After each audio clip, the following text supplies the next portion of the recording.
United states of America Iran మీద చేస్తున్న యుద్ధానికి సంబంధించి అమెరికాలో తీవ్రమైన వ్యతిరేకత. ఎంతటి వ్యతిరేకత అంటే United states of America representative American కాంగ్రెస్లో ఒక ఓటింగే పెట్టారు.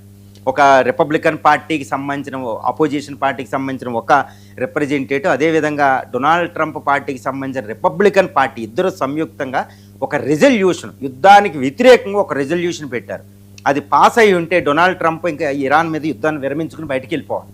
కానీ ఆ ఓటింగ్ జరిగిలో 219కి 2012 కేవలం 7 ఓట్లతోనే ఆ రెజల్యూషన్ వీక్ అయింది. లేకపోతే డొనాల్డ్ ట్రంప్ యుద్ధం చేయకుండా వెనక్కి వెళ్ళిపోవాల్సి వచ్చిన. అది చాలా విపత్కర పరిస్థితి జరిగిందనమాట. అంటే ఎంతటి వ్యతిరేకత ఉందో చూడండి. అదే ఇరాక్ మీద ఆ టైంలో చేసిన యుద్ధం, తర్వాత ఆఫ్ఘనిస్తాన్ మీద 2001-11 అటాక్ జరిగిన తర్వాత చేసిన యుద్ధంలో యునైటెడ్ అమెరికన్ కాంగ్రెస్ యునానిమస్గా ఆమోదం తెలిపాయి.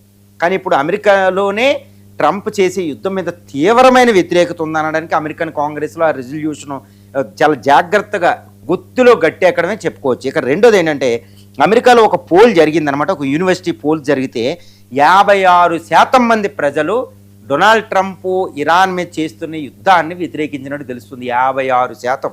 కేవలం 21% మంది అమెరికన్స్ మాత్రమే డొనాల్డ్ ట్రంప్ యుద్ధాన్ని సమర్థిస్తున్నారు. దాన్ని బట్టి ఇప్పుడు ఇరాన్పై యుద్ధం చేస్తున్న ట్రంప్కి అమెరికాలో ఉన్న వ్యతిరేకత మనకు తెలుస్తుంది. 56% వ్యతిరేకం, 21% మాత్రమే సపోర్ట్ చేస్తున్నారు. కాబట్టి అమెరికాకి యాక్సెప్టెన్స్ ట్రంప్ వెనకాల లేదు.